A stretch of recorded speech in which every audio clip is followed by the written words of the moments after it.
preservation of and increased access to the 92nd Street Y Humanities Audio Archives is generously funded by the National Endowment for the Humanities. Let me first introduce our guests for this evening. They have a big topic to cover, and we want to give them as much time as possible, so let me tell you a little bit about both of them. Dr. Larry Norton, a breast oncologist, is renowned as a leader in the development of drug treatments for breast cancer. His work has established the value of using sequential combinations of drugs, a strategy designed to overcome different drug sensitivities among the cells in a tumor. He is widely known for his experimental and theoretical studies of the proliferation rates of tumor cells. His mathematical models have been used to design new anti-cancer therapies and to formulate new approaches to chemotherapy and hormonal therapy. His research has included the study and identification of breast cancer genes and the development of Taxol as a treatment for breast cancer. Dr. Norton is currently president-elect of the American Society of Clinical Oncology and a presidential appointee to the National Cancer Advisory Board. He is indeed one of the world's leading cancer experts and was here, I believe, just this last Sunday afternoon when he participated in the Women's Health Symposium. Joining him on this stage is Rabbi Harlan Wechsler. Rabbi Wechsler is the founding rabbi of Congregation Or Zarua right down the street here in New York City, which is a conservative synagogue. He is also visiting assistant professor in the Department of Philosophy at the Jewish Theological Seminary of America. He is an alumni of Harvard and received his rabbinic ordination and PhDs from the Jewish Theological Seminary. He is author of What's So Bad About Guilt and has just completed a book on Jewish ethics with the working title, Old is Good, Ideas of Aging in Rabbinic Literature. Interested in the practical problems of medical ethics, he is chairman of the Medical Ethics Committee of UJA Federation. In seeking new methods of healing the seriously ill in spirit as well as in body, Rabbi Wechsler has served as chairman and remains a lifetime trustee of the Board of Trustees of the Hospital Chaplaincy, a center which provides chaplains for the major hospitals of New York City. Rabbi Wechsler indeed is the man to have on this stage to discuss this entire topic, which, my friends, this evening is life, death, medicine, and Judaism.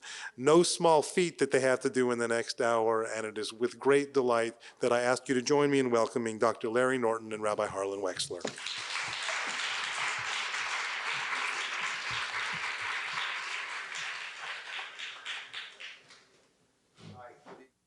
Is this on? Yes? Okay.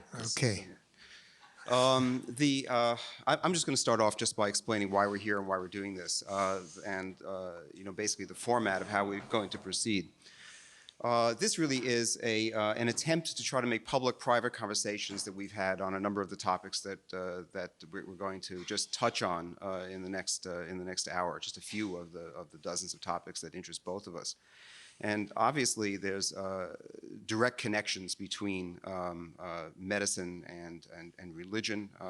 Both of them are topics that touch people at some of the most significant moments of their life, good and bad. But underneath them there's philosophical viewpoints that people who are not necessarily, could we cut that light down just a bit?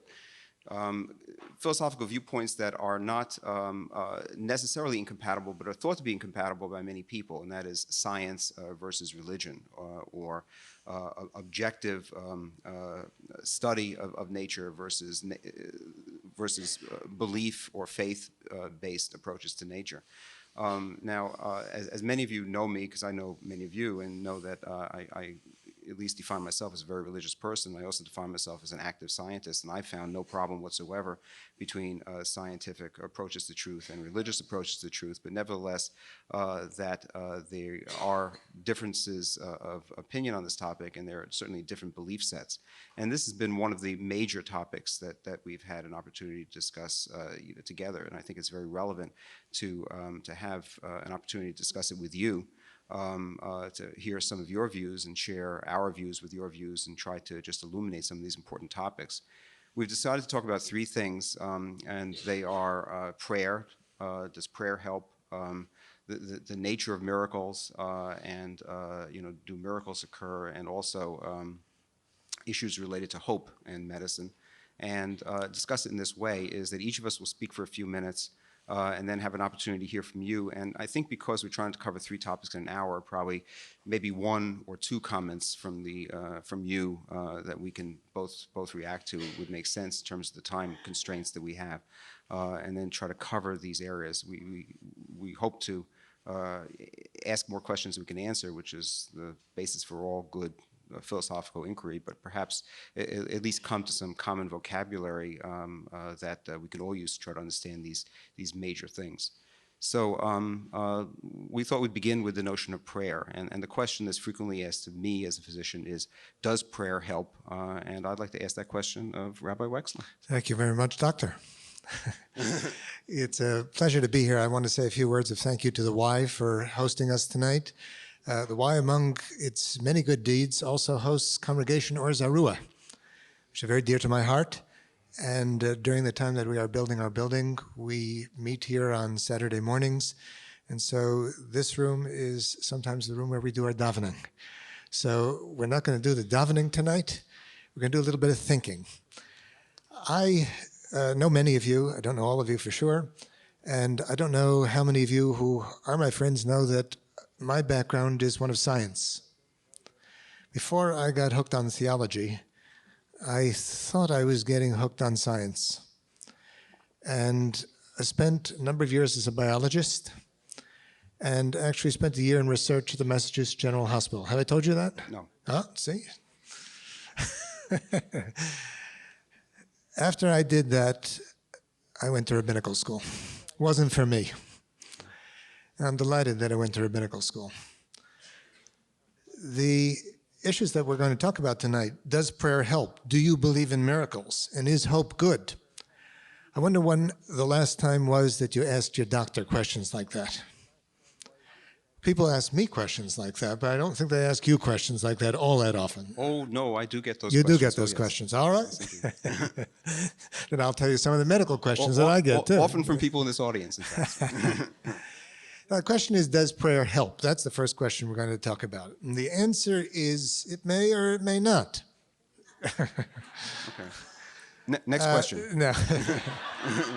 Well, there is a little bit more to say about the subject than that, because the question is, what are we trying to get out of prayer? On the one hand, I think many modern people assume that prayer, if it can help, should help because it can settle your nerves. Can put your head in the right place. Many people have discovered meditation without learning the Bible, without coming to religious services, because it's in a way, it's in the air. That if you feel good in your head, you'll feel good in your body. And one of the things that religion may have to offer you is a chance to feel good. Now, there may be a lot of truth in that. And therefore, I think that one of the ways that prayer occasionally, in fact, does help people is that it enables them to be in touch with parts of themselves, at least, which they are normally far from.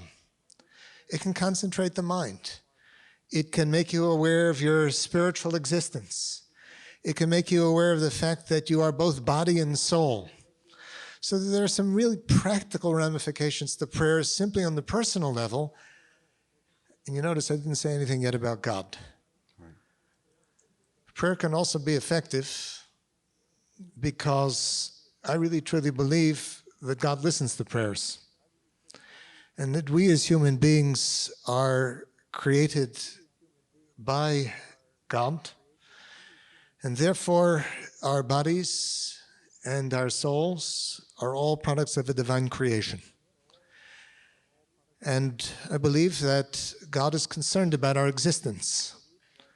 And therefore, it is not only appropriate, it's really the right thing to place your personal issues before the Lord of the world. Partly because the Lord of the world has something to say about some of the things that go on. Does God answer prayer? The answer, seems to me, is yes. People often challenge me and say, you mean to say, I've had so much experience, they'll tell me, and God hasn't answered my prayers. Do you mean that God really answers prayers? And the answer, I really feel compelled to say, is that yes, God answers prayers. More than that, I believe that God answers every prayer. Most of the answers are no. And I think that one of the problems we have as people is that we think that all God has to do is to be concerned about us. I think the thing that amazes me is that once in a while, God is concerned about me or you as individuals. In the meantime, there's this whole vast, undefined, complex universe that is really the product of the divine imagination. And every once in a while, when I ask for something, I get it. Can you imagine that? The springtime came, God made sure that that happened. There's pollen in the air, I'm not so happy with that. But it's all part of that incredible divine plan. So I think that God does answer prayer. I'd also like to say that I think that we concentrate a little bit too much on our own direct lines, which I think we might have, and therefore it's worthwhile dialing the number. At the same time, when Jews pray and we pray for the sick, we pray as members of the community. When we pray in the synagogue, we don't pray only for the individuals. We pray for those individuals, betoch cholei amo Yisrael, as members of the people of Israel. And to me, that's very important, because whatever claims I might have that I want to put before God, honestly, I think I have a better case as a Jew than as an individual. Because the Torah tells me, and I've come to really understand, I think, that God has a covenant with the people of Israel. And therefore, even when we pray for our sick, we don't pray only individually for our sick, we pray for our sick among all the sick of our people. Does God answer prayer? Yeah. Does prayer help? You can't always be sure. But I think that if you're going to try and tap all the potential resources when you are ill, you have to tap the best medical resources. I've got one here to my left, to your right. You've got to tap the best resources within yourself, and you've got to tap the divine resource, which is the source of all being, of the existence of the universe. Prayer is a way to do that. Doctor? Now, I don't have a definitive answer to this question either, but I have some definitive observations, and I'd like to and I'd like to also use this really to bridge into a few other topics I think that are related to this issue, such as the predictability of the universe, and something that Rabbi Wechsler alluded to, which is that I also have hard objective data on, which is social integration. I don't know if prayer helps, but I do know that the kind of people who pray do better than the kind of people who don't pray. Now, the definition of do better, okay, is a subjective definition, in fact. We may think at the most superficial level in a medical situation that do better means get better. In other words, elimination of the disease that we're talking about, and return to some definition of normal life. In fact, as we all know, that life is never normal. We always have hurdles and barriers to overcome, emotionally, economically, and physically as well. Learning to deal with those physical things is one of the important parts of medicine, in fact. We don't necessarily cure many diseases because there is some structural damage to organs, but we teach people to live with that structural damage in a way that doesn't interfere with the parts of their life that they consider most important. And sometimes we have to teach them what parts of their life are most important. The ability to do that, in other words, to deal in a concrete fashion with one's illness, aiming for cure, in some cases, certainly, aiming for dealing with the illness so that we return to the highest possible quality of life, which in the ideal sense means the highest quality spiritual life, as well. Dealing with that successfully is sometimes a great challenge and often difficult. And there is no doubt in my mind that the people for whom prayer is an important part of their lives do that most successfully. So to me, and again, looking at this as a scientist, does prayer help is not the most germane question. The question is, do I have evidence that the act of praying, the act of praying is associated with positive outcomes. And in that regard, I absolutely do. Now, this can happen in concrete ways, and this may be bridge into the topic that we're going to discuss next, which is the topic really of miracles, because there's lots of ways that this kind of behavior can lead to better outcomes. People who have more confidence in the future, people who have more confidence in themselves and the people around them, people who can make better judgments, often make better medical judgments, choose better therapies, adhere to regimens better, can follow the advice of physicians better, can choose between the advice of physicians better if their psychology really is in the right place. In addition to that, there's a very fundamental intangible that I talk about a lot in medicine, which is that there is an attitude of somebody unquestionably who's going to do well in any medical situation. And well often means to handle the disease in a better way that leads to cure. And these are the two variables that one looks for right away. And an experienced clinician can pick this up really right away. One of them is the person, when they're dealing with a problem, fundamentally and sometimes even irrationally have confidence that it's all going to work out in a positive way. It's what I've termed an irrational confidence in the universe. It doesn't necessarily mean that it's irrational. It means that it's not based necessarily on logical thinking. It's just, I ask the person to close their eyes and imagine 2 years from now and how do they see themselves. And as somebody who sees themselves 2 years from now really being comfortable in their body and comfortable in life, I know has a better prognosis than somebody who sees disaster in that same period of time. The individual also has a willingness to do whatever is necessary within reason to accomplish their goals after they set sort of rational goals. And I've noticed a consistent feature of those two things, which is it's very common for the individuals who have those key characteristics that are associated with a good outcome to be people who have a religious or a spiritual component of their life. Now, you have to separate the two things because I think that that's something that the rabbi said as I think very important here.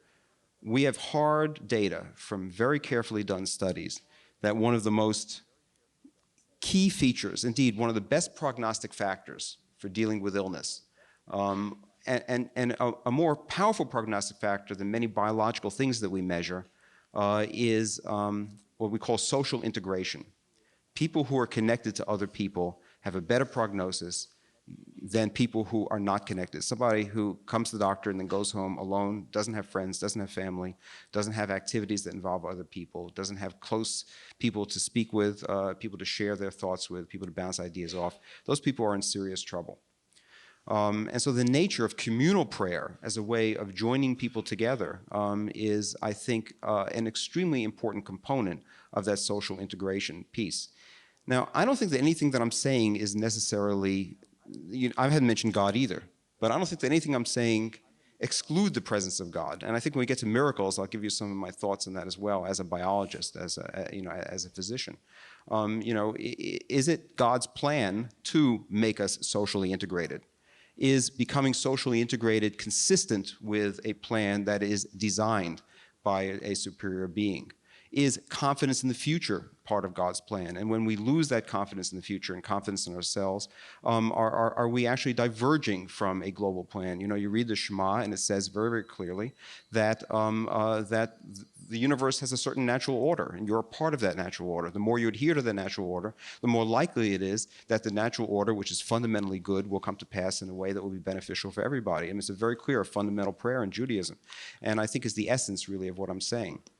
Which gets us into the other topic, which I think is extremely important, which is the nature of probability, randomness, and determinism.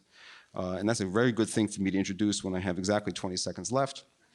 But in general, one of the things that prayer teaches us, if we're asking for intervention in some sense, okay, then we are also basically implying by our actions and assuming that events of the future can be determined in a way that involves decisions. God's decision, yes or no. Our decision, do I take this medicine or do I not take this medicine? It's an interactiveness between our judgment and and the universe. This is incredibly different than the notion of everything being really random and out of control, and not being under direct control. In fact, it's very obvious to anybody who is involved in medicine is that much more is under our control than is out of our control if we exercise the proper control. The more we basically believe that things are out of control, the more hopeless we feel. And the more we feel that our intervention or God's intervention or the intervention of our society isn't going to make a difference. And I believe that the fundamental belief, the confidence that decisions can be made that will lead to better outcomes is definitely associated with better outcome in medicine and is an intrinsic part of the process of prayer. So I don't have an answer specifically, does prayer help, but I think praying helps. And that is something that I've derived not from anything abstract, but from direct observations of practicing medicine for most of my life at this point, and from seeing the beneficial effects that accrue to that type of spiritual religious behavior. Let me just comment that two things that you made me think about in relation to prayer, and then I want to pose a question to you as well. And I think that prayer gives an outlet for anger and an environment for acceptance. That is to say that it's not infrequent that when people are ill, they're angry. They're angry about being ill. They're angry that their lives have led to this. They're angry about the expectations that they have of living, which have been disappointed. And I think that one of the values of prayer is that it also gives a place to address the anger. Because I think that issues like this really do produce anger, and that's a natural thing. And what I often recommend to people is to take out a book of the Psalms, take out the Psalms, and realize that King David expresses an awful lot of anger to God. And when he says, heal me, sometimes he says it not just in a beautiful song, but with anger. He's yelling at God. God, why did you make a world like this? And that, I think, sometimes really helps. It's a good thing to do. It's a right thing to do. Jews are allowed to be angry. We're frequently actually encouraged to be angry because it's good for the relationship that we have with God. Next is acceptance. I think one of the values is that we come to accept the things we can't change. There are things that we can't change. It's a terrible thing to realize from time to time that you can't necessarily change your parents. That's what we hope teenagers will learn now. That you can't really necessarily change the people around you. And you know what? Sometimes you can't even change some of the things that happen to you. We rabbis are usually telling people you can change, you can change, you can change, and that's true. But some of the outcomes you can't change. And I wanted to ask you, if prayer then brings a better outcome, as a person who's often been concerned about guilt and the impact of guilt, is there a downside of that where, in a way, people will feel guilty because they haven't done the right thing? And that will lead not to a better outcome, but a worse outcome. The more we tell them that they can, in fact, affect how illness progresses in them, maybe that's wrong, because maybe some of the things they can affect. And therefore, if they have expectations, they figure, well, it's my fault. It's my fault, and that will double the suffering in a way. Well, the notion of anger, you can be angry, but never at your doctor. I want everybody to remember that as they leave the room. That's really key. But the problem is they come to me and be angry. They right? could be angry at your rabbi, but never be angry at your doctor. Correct. The notion of guilt. I think that I'm very impressed with prayer not always being asking for favors. Prayer being praise. For example, an acknowledgement. And many other aspects of communication, direct communication, with God, and those I think are also obviously intrinsically important. And of course, the rabbi is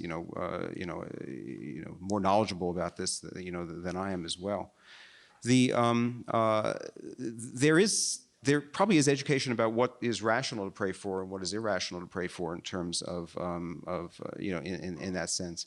And I think, you can say, I pray for $1 million in my pocket right now is not a rational prayer. I pray Really? for behavior that will make me more economically viable so I can take care of my family and my community, I think is a rational prayer. And I think the same thing applies as well, in medical circles.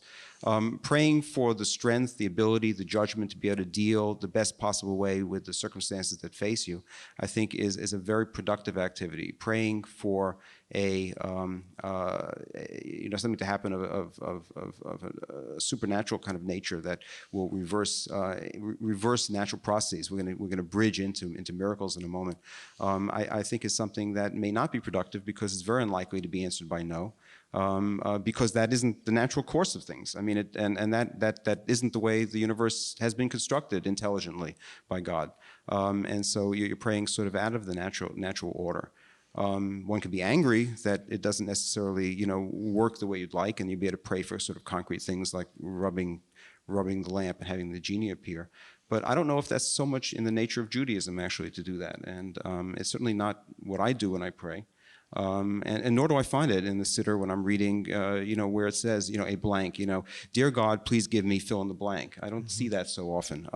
But I do see a lot of reference to personal improvement that will let me handle life in a better fashion and to be a part of the natural order, which I find rather miraculous myself. Should we get a question from... How about one or two questions from the audience? One or two questions from the audience in the time we have left. Yes, sir.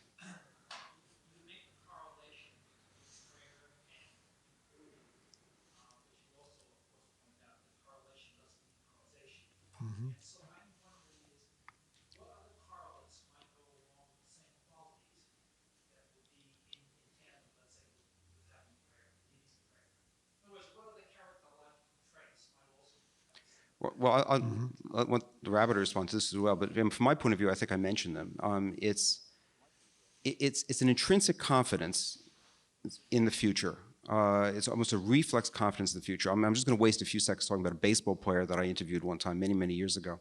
We were doing a fundraising thing together, and I asked him, how come you hit so many home runs? And he said, I hit so many home runs because every time I get to the plate, no matter what else happens, I know I'm going to hit a home run. And at that point, he had struck out more times in history than any other baseball player, and still probably has the record. I say, but you strike out a lot too. He says, I know, and then I sit down at the bench, and next time I get up to the plate, I know I'm going to hit a home run. He says, ever since I'm a little boy, I've just had this irrational confidence that I was going to hit home runs, as a consequence of which I hit a lot of home runs. And I think that the ability to visualize the future in a positive way, whatever that may be, and it doesn't necessarily mean physical health. It means health. It means family health. It means community health. It means accomplishing your goal. It means finishing your novel. It means publishing your biological discovery that you're rushing to publish. Visualizing the future in a positive way is part of it. And the other is the willingness, and I think that's really important. The willingness to do what is necessary to accomplish the goal. And that, I think, is also intrinsically part of it. And I think it's intrinsic to prayer. I mean, prayer means that the future can change depending upon somebody's action, in this case, the action of God. And I think some degree of control is an intrinsic part of that. And certainly we don't control everything. But I think we control a lot more than we think we do. And then prayer acknowledges that. Rabbi? I agree with that. I think there's a faith that there is something beyond myself that's really good and worthwhile. And that can exist without prayer. That can exist without religion, frankly. Religion is very good, I think, at cultivating that, creating cultures where a lot of people who don't necessarily have those beliefs naturally sort of learn them. It's good to teach your kids to have faith in the future. It's good to believe that there'll be a good outcome, if not for me in this moment, at least down the road, if not even down my road, down my family's road, down my people's road, down the road for humanity. That's a basic sense that I think people have when they have a religious faith. As I said, it's not limited to religious faith. I think there's also, you mentioned, Larry, the social dimension. Right. I think that to the extent that other people really prop you up, I think that one really can't separate that from prayer. I've been impressed when I read certain medieval Jewish prayer books that are designed to help a person when a person is very ill. What they ask for is to bring a minion to the house. I just thought it was fascinating. We don't do that. We don't bring a minion to the house. We assume that the person is alone, or maybe a member from the family is there. Right. But in the late Middle Ages, they made sure that the minion was there. You know, the person is with the community. The community is beyond me. The community helps me. The community props me up. The community gives me energy that I don't have. The Talmud tells a story about one of the rabbis. The rabbis would visit each other when they were sick. And one rabbi says to the other, he says, are your sufferings beloved to you? Assuming that, of course, if you're suffering, that these are Yisurin Shel Ahava, that God gives you these sufferings, and therefore you should be grateful for whatever you get. All right, so he says, are your sufferings beloved to you? Rabbi answers, neither they nor their reward. The Talmud is very straightforward about these things. In other words, forget it. This is absolutely terrible, and don't say anything nice about it. Then what it goes on to say is that the rabbi takes his hand and he reaches out to the other man who's in the bed and he lifts him up. The Talmud then asks, why does he have to lift him up? He could have gotten up himself.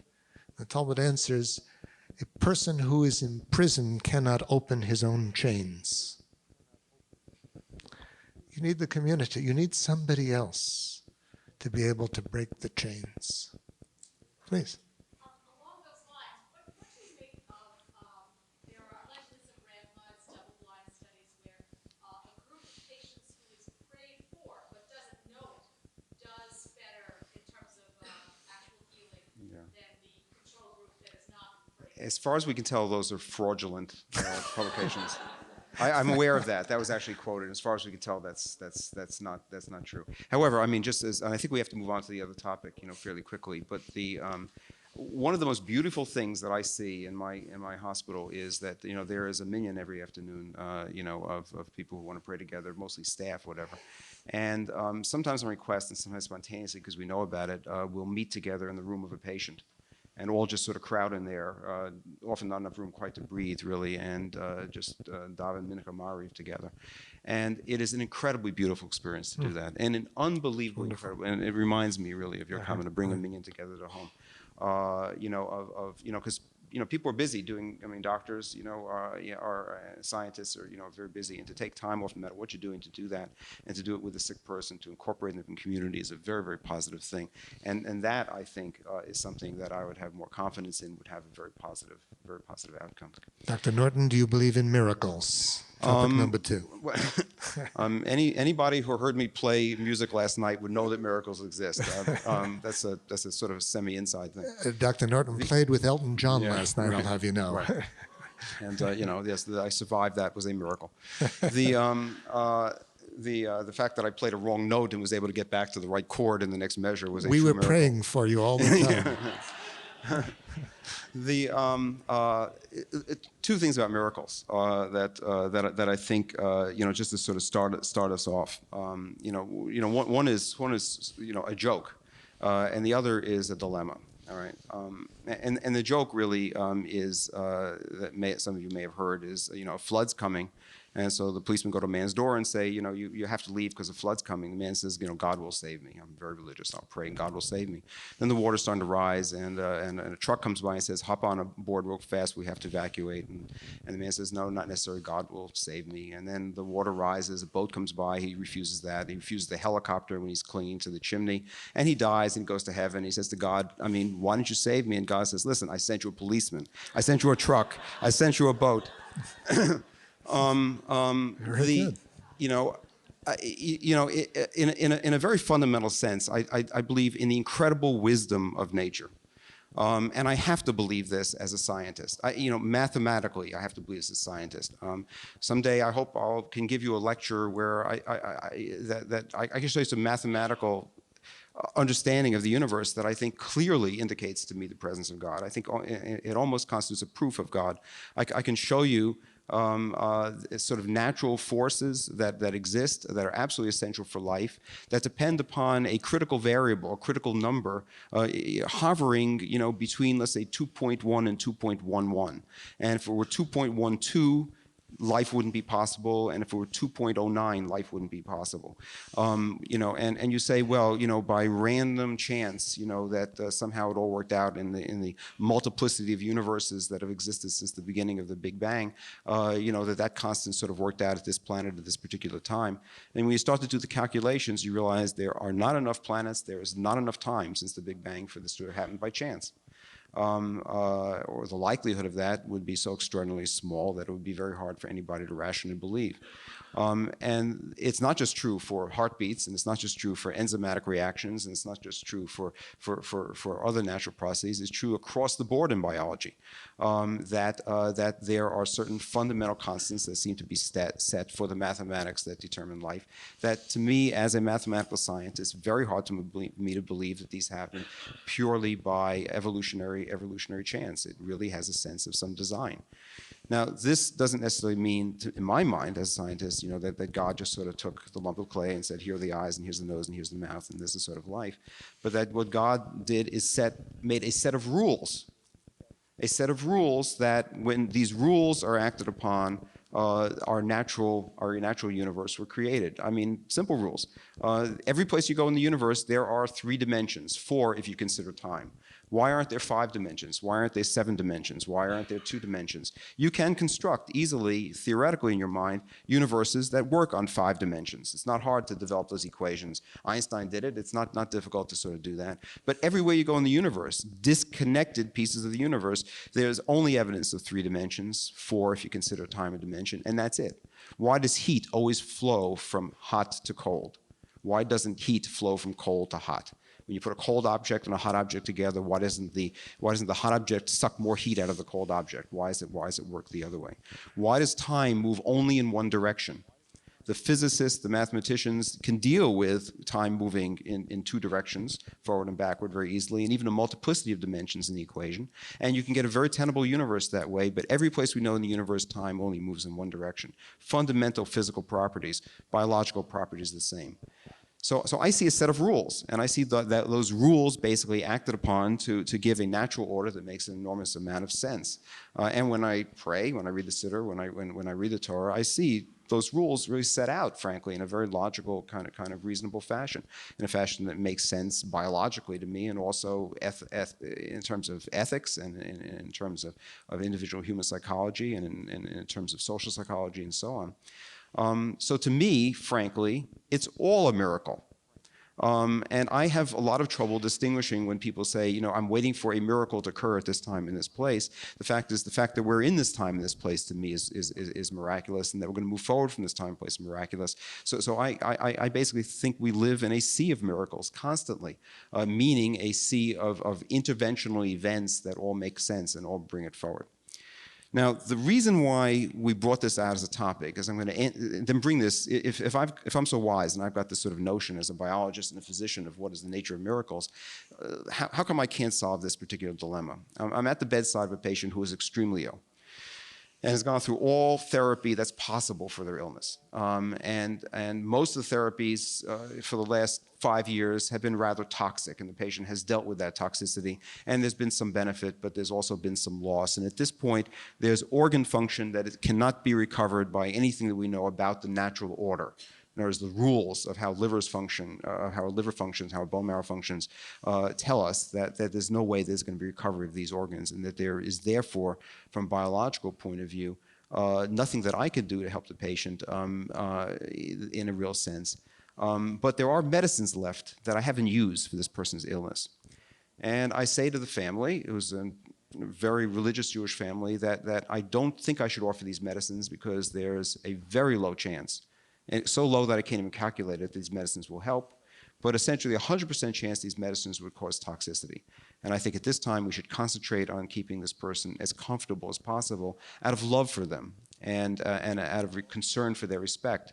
And they say to me, is there any chance whatsoever that these medicines, no matter how toxic they are, will extend life one day? And I say, you never say never in biology. Yes, there is that possibility. They say, then do it, because that one day will give God another chance to do a miracle and restore this person's health. And that creates a very severe dilemma in my mind, because I don't the first rule of medicine is not to induce suffering. And I think indeed I am inducing suffering by doing that therapy in that circumstance. And I think the likelihood of benefit is, is so low that I can't calculate it, but it is never zero. And I don't know the way out of that dilemma, frankly. I don't know the real answer there, because basically, am I by recommending the denial of therapy at that point, if we can call it therapy, or by my own medical intervention, am I really stepping on the throat of a potential miracle? Now, I frankly don't think so. I mean, and what I think in my head, which is probably a very unreligious thought, is, well, why does God need till Tuesday to make a miracle? Why couldn't God have made a miracle yesterday, Why couldn't God have made the miracle yesterday so I wouldn't be put in this kind of moral dilemma right now? I mean, is that fair of God to put me in this moral dilemma at this point? But nevertheless, it's not a good answer. It's a flip answer to that particular issue.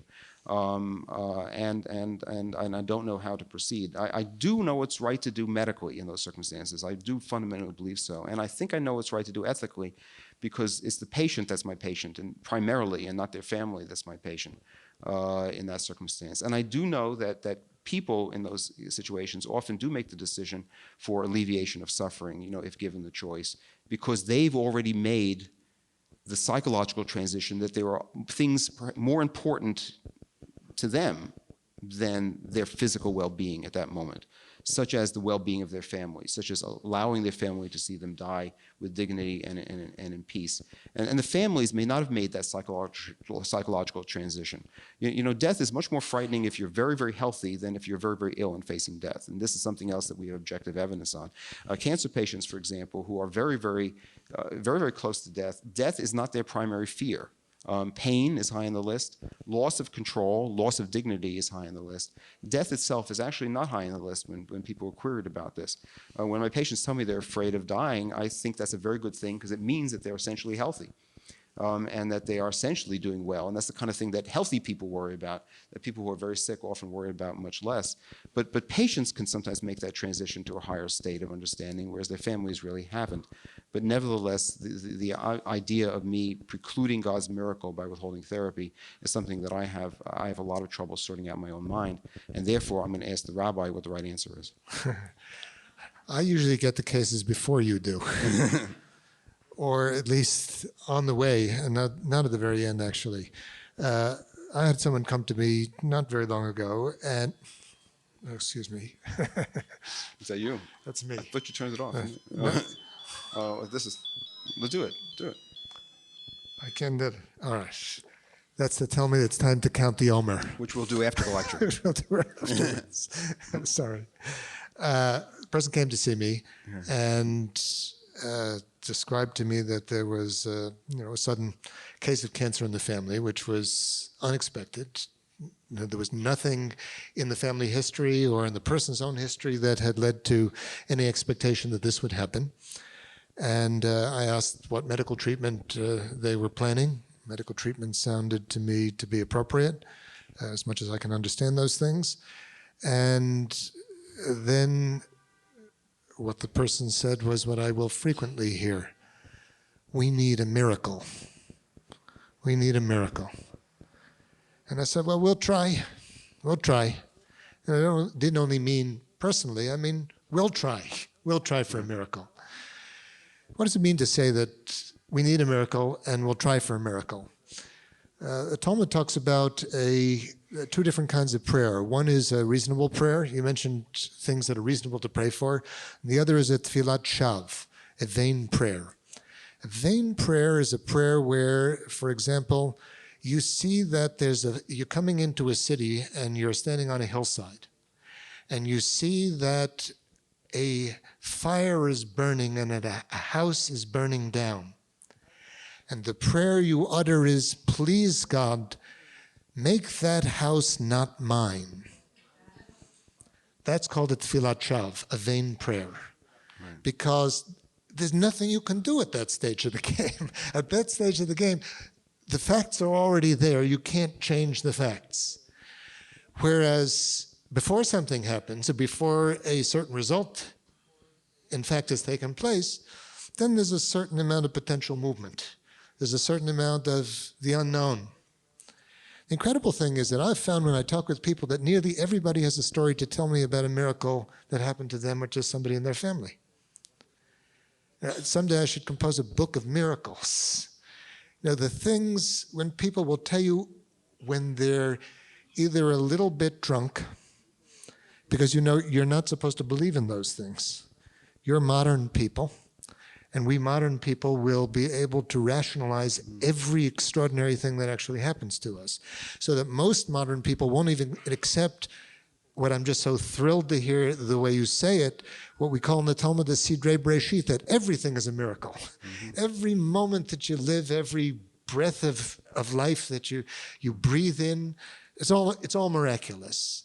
That's a very basic idea that we have. You thank God, you praise God for the miracles that are with us morning and evening, daily, every day. Every day the creation is renewed. And that's a very basic belief that we have. That's not exactly the same thing as divine intervention of an extraordinary nature. There is a normal level of divine intervention which keeps the whole system going on a regular basis. Now, some people believe, of course, that everything requires a divine intervention every second. In medieval philosophy, for example, there is an argument between those philosophers who say that when the rain falls, it falls because at that moment God willed it to fall. Whereas the alternative philosophy says the rain falls because God willed the creation where rain falls. That's not the same thing. Of course. In one, God is utterly involved in every single millisecond and every event that happens in every second. In the other, God is there setting things in motion and occasionally making an intervention. I'm most comfortable with this latter perspective, which affirms the scientific reality, that there is an order to creation which is scientifically comprehensible, and where there is, however, a level of the unknown at every moment that I think all honest scientists, I would hope, would acknowledge that there is a limit to human knowledge, a limit to our understanding of causality, and it's in that area that we hope to have some effect. The Talmud says, for example, that there are three partners in the creation of a child: the husband, the wife, And the obstetrician. no, he missed the obstetrician. Missed the obstetrician. The Holy One, blessed be He. Those are the partners in the creation of every child. So I'll occasionally get a couple that will come in and will be suffering with the pangs of infertility. They want nothing more than to have a child. And what we will usually go through is how they've been treated medically so far. And usually when I see them, it hasn't worked. There's been a lot of failure. And at that stage, the pain of the treatment is so great that they're kind of wondering whether the reward is worth it in light of the price they have to pay. Because it's not surely a certain thing that it's going to work. And after a while, it wears you out. And invariably, I'll say, do you pray? Have you asked for God's intervention? Nearly all the time people, they say yes, but they don't really mean it. They don't mean it. And we broach it slowly because, again, there's a discomfort level with talking about those things. But I can't tell you, one of the amazing things that I've seen in 30 years in the rabbinate is the number of times couples who medically were unable to have children have children. I've never been able to understand it, except by virtue of the divine dimension that's involved in the conception of a child. Any rabbi will tell you the number of times in a congregation you have people who cannot have children, they will adopt, and within 2 years they'll have a natural child. Yes. We all have stories like that. Every one of you probably has a story like that. And it's always based on the best of scientific evidence. So it seems to me that do miracles happen? I wouldn't depend on miracles. That's the thing. The case that you describe at the end of life, where people are pushing suffering and saying that you've got to hold out for everything, maybe now God will come through. I think at a certain point that's really kind of ridiculous, to tell you the truth. I really think that, there's also a time to die. And we've got to recognize that. You could fight against it, but you also have to recognize that that's also part of the divine plan. So I think that we should believe in miracles, but we shouldn't always depend upon them. We've got to depend upon the things that we can control and be willing to accept the things that we can't control at the very same time. Let me just respond to that. Just a few things. These are just teasers for other lectures perhaps we can give. First of all, the nature of science. All right, science explains nothing. Science was never intended to explain anything. Science was never intended to explain anything. There's no use for the word, explain or understand. What science does is it describes things in increasing levels of complexity. This biological event happens because there's an enzyme that's present, all right? And we say, so you publish that paper. I've discovered the enzyme that releases that event, okay? Is that an explanation? No. Why is the enzyme there? So you say the enzyme is there because a piece of DNA is functional. Is that an explanation? No. This piece of DNA is functional because this piece of DNA is regulated by another piece of DNA. Is that an explanation? No. It's increasing levels of complexity that we can describe the phenomenon, but it's not really explaining anything in any sense. And anybody who tells you that science can explain things doesn't really fundamentally understand science. That you can always tell a true scientist, by the way, if you ask them, do they believe in ghosts? The amateur says, of course not. There's no explanation for ghosts, all right? The professional says, I really don't have evidence one way or the other, frankly. I mean, it's just hard to measure. Agnostic, right? And that, no, I don't have evidence. I don't have evidence for ghosts or after ghosts, and I don't think it's a scientific question. I can't answer as a scientist because it's not something that's experimentation. Now, that's the way a real scientist would think about that issue, and that's very different than the popular conception of the way scientists think. The other is a revolution in thought in science right now concerning, again, we'll go back to the topic we touched earlier, which is randomness and something called chaos.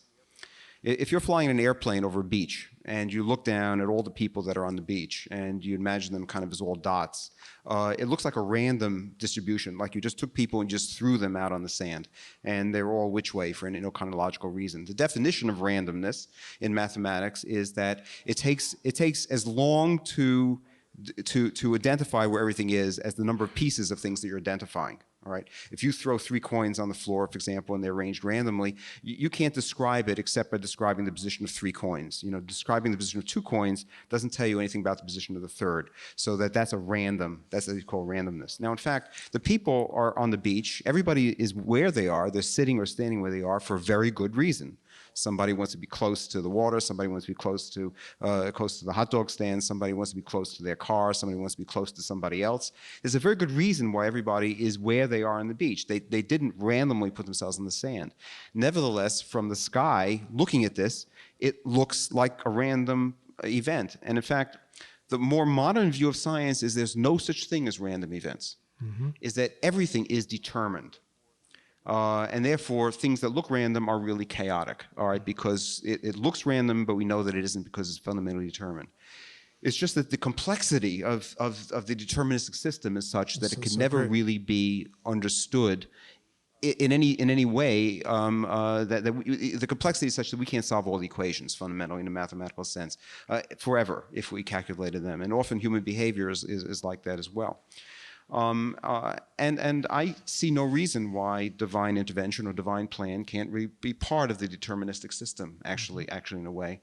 Our job as scientists, perhaps, is to uncover those rules, the rules that make the universe work, and I think that's what we do. So I see my activity as a scientist as a religious activity. I am trying to decipher God's rules for how the universe is put together in a way that I can then do things in an interventional sense using the natural laws that God has given me to help people in a concrete way. Now, the notion really of childbirth is a miraculous event. In fact, we do know that reproduction is under control of a lot of systems, of which the emotional makeup of the individual is a major component because it affects hormone levels, for example, affects immunological competence, and affects many other things. And having confidence, in the act of procreation that may come from prayer, or not caring so much because you've already adopted a child, so the pressure is off, could have direct effects on a woman's reproductive endocrinological system that could have very positive consequences. And you say, well, Larry, you've given a mechanistic explanation. I've described a miracle. And to me, that is a biological miracle because it is something that I can't predict with any kind of accuracy, but is based on fundamental laws, which are really God's laws. And it gets really to my fundamental thesis, which I'm glad to find out is a fundamental thesis in Judaism, is that it's all miraculous and that we should rejoice at every moment for all of these wonderful things that occur. Amen. Oh, you recognize Maybe we something. should go. Maybe we should do our next topic because I see our time Are we is running out of time? Yeah, we are running out of time. Let's do our next topic too. And then we'll open it up for and questions. then we'll open it up for Until they throw us questions out. at the end. Okay. Okay. Our last topic is the question of, is hope good? We're wondering about hope. Should people always hope? Should you hope when you're sick? Is there a point where perhaps you should reasonably give up hope of a positive outcome? It's really a very basic question. I want to start thinking about the subject by just telling you the story that was told to me by one of my colleagues at the seminary. He had bought an apartment in Israel after the Yom Kippur War. And the major challenge that his family faced at that time was getting a telephone. Today, you can get a telephone in Israel almost the way you can get a telephone here. In those days, it would take 2 years to get a telephone. So he called up the local telephone company and he said to them, well, when are you going to install a telephone? They said, a telephone? You want a telephone? You really want a telephone? Move to New York. So they had a long conversation, and my friend, well, if we have a family, we have to be able to call other members. What if something happens to us? We need the telephone. He says, all right, we'll give you a telephone. So the next question is, but when will we get the telephone? Oh, you also want to know when you're going to get a telephone? So after a high level of frustration, my colleague said to the men in the Bezek phone companies, said, you mean to say to me that there is no hope that I'll get a telephone? And the man from the phone company said, Tamid yesh tikva. There is always hope. Aval ein sikui. But you don't have a chance.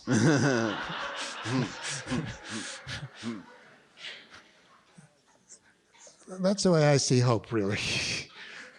Jewish hope is like that. You always have to have hope. There's such a thing as a reasonable hope for a certain outcome. But then there's a larger hope. There's a larger hope that's generated in every moment of existence.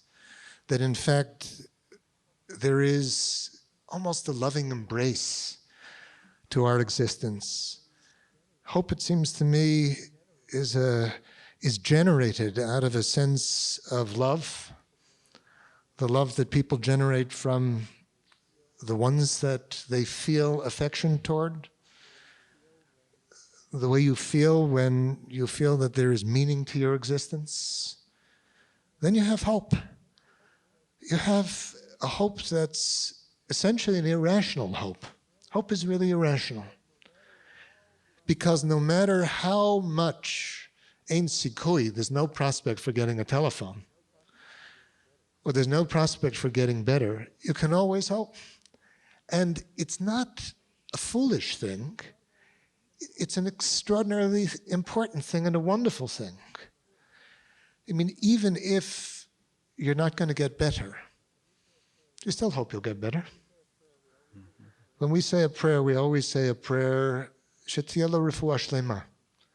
May you have a complete recovery. A complete recovery? You expect a complete recovery? No, but I hope for a complete recovery. And if we don't get a complete recovery, there are a lot of other things that I hope for.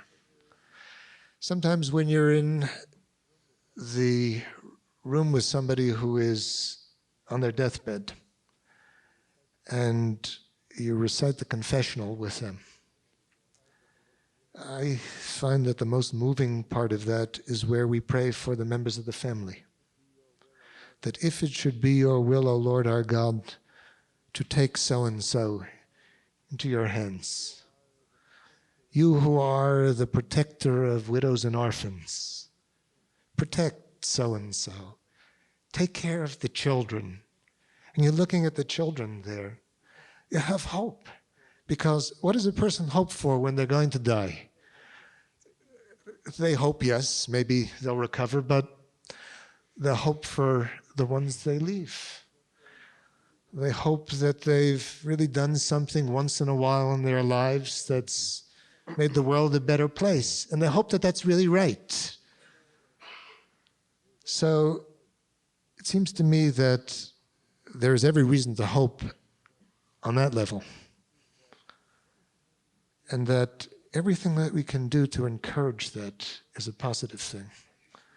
We do it partly through prayer, we do it partly through the community, we do it partly through the way we bring up our children, we do it partly through the love that and the affection that people express toward each other. Sometimes, after, I see this also when there's been a death in the family, and there's this overwhelming sense that people have of despair, that nothing is going to be good anymore.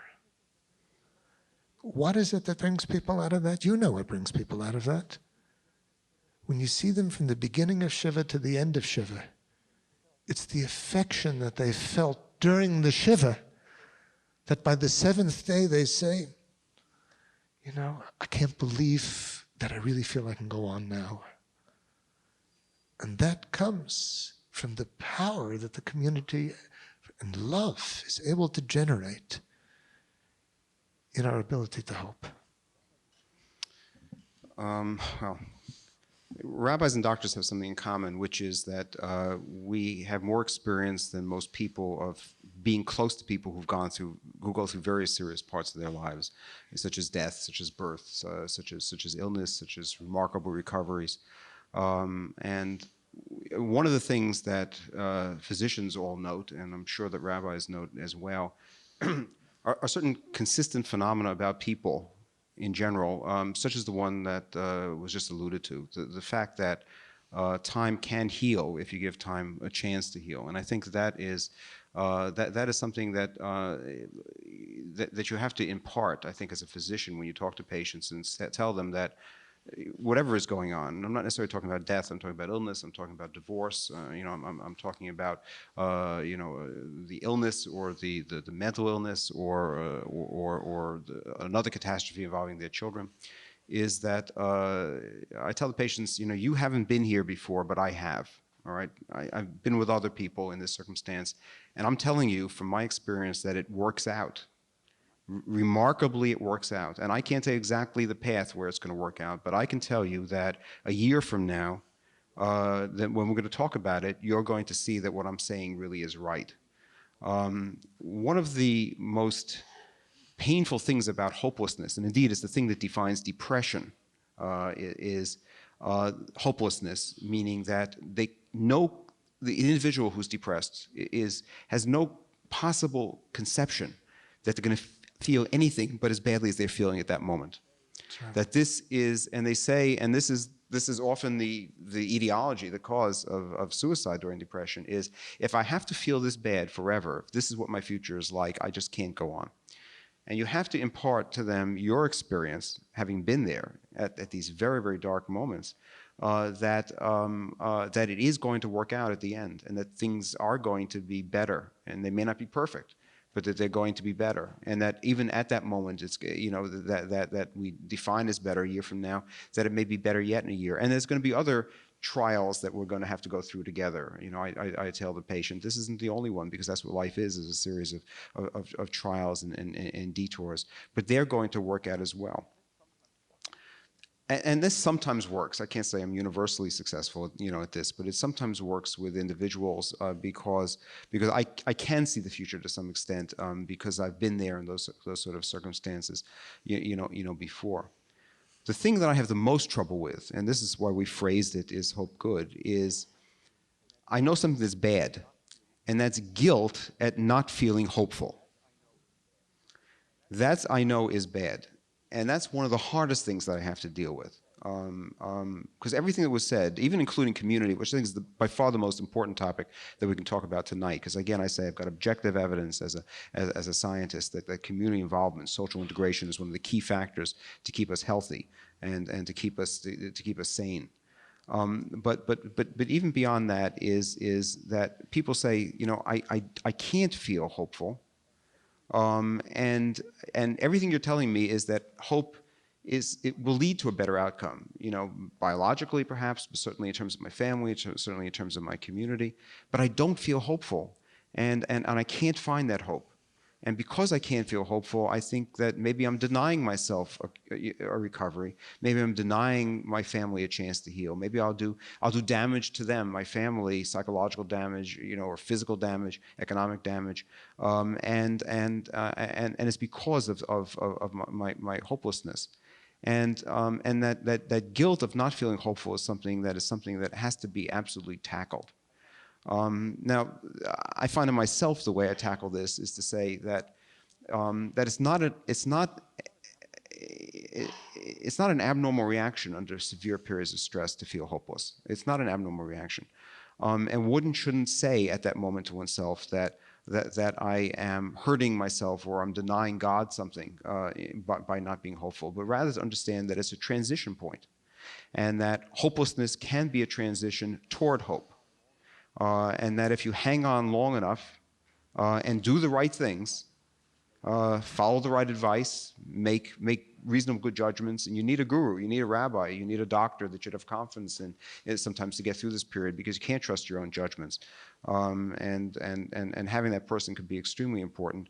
But that you will get through the hopelessness. In fact, you should have hope that you will recover hope. And even though you don't feel that hope at that moment, even though you feel hopeless at the moment, okay, you shouldn't necessarily feel guilt for that, because you should accept the fact that even if you feel hopeless, you should have hope that hope will be something that will come back to you, because I think it is absolutely essential for health in the bigger sense, not always biological health, because as been said before this evening, very often the most important parts of us are not our physical bodies. It is our love.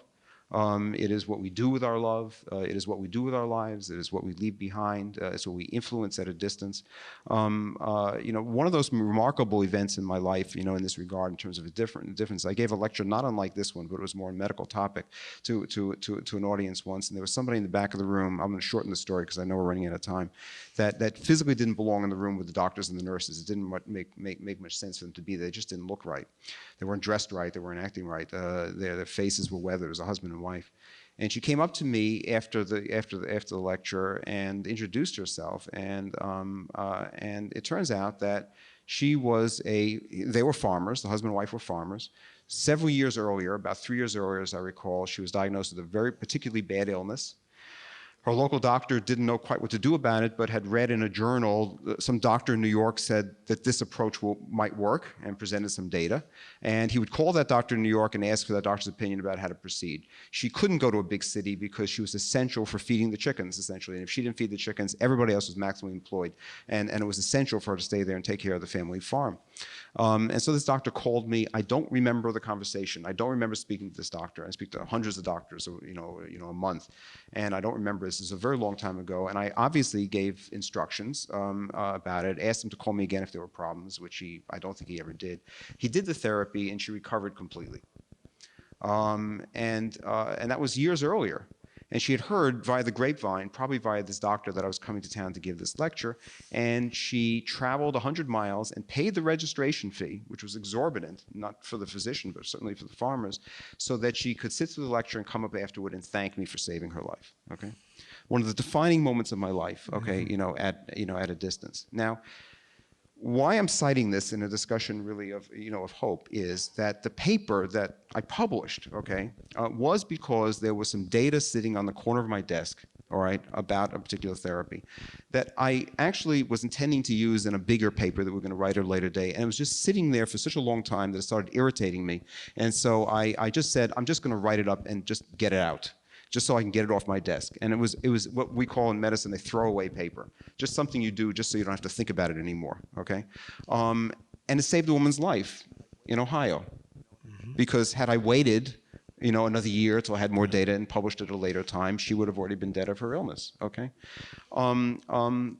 Did it ever occur to me that by doing this I would save life? No, it didn't. The point of the matter is that one never knows the consequences of one's actions often in a positive sense, okay? Very recently, all right, a very ill patient told a nurse who was taking care of her, told this nurse that, Susan, my illness has caused me a lot of problems, but it's caused me something really wonderful, which is the ability to get to know you. Because the kindness that you're showing to me is something that's just given me hope, just hope for people and hope for myself, whatever. Now, you can imagine the consequences on Susan of that conversation and how many people she's going to help in her life because of what this has done for her. People drop out of nursing like crazy. We have a huge nursing shortage. This is a nurse who's not going to drop out of nursing because she has really gotten a vision of where she is. One never knows the consequences of one's actions. And even in the most hopeless despair that one can do something at a distance or even casually, not even thinking about it, that can have a profound influence on somebody's life at a distance. And that to me is the most hopeful thing at all right? And even if you're not feeling hopeful at that time, the fact is you can generate hope by some of your actions, and it's those actions that really count. So is hope good? I think hopelessness is bad. Guilt about hopelessness is bad. And so by definition, then hope as the opposite of that is a very positive thing, and it's certainly something that we all have to incorporate into our lives and hope for. Dr. Norton, I'd like to conclude by just saying that I hope that all medical students are your students, and that we are going to breed and develop a generation of humane doctors, doctors who understand a deeper dimension of existence, as you obviously do, because talking with you gives me an awful lot of excitement and hope. Sure. Rabbi, thank you. Okay. Pleasure. Thank you, everybody. Thank you all.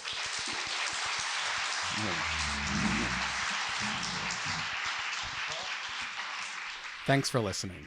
For more information on the 92nd Street Y, New York, and all of our programs, please visit us at 92ny.org.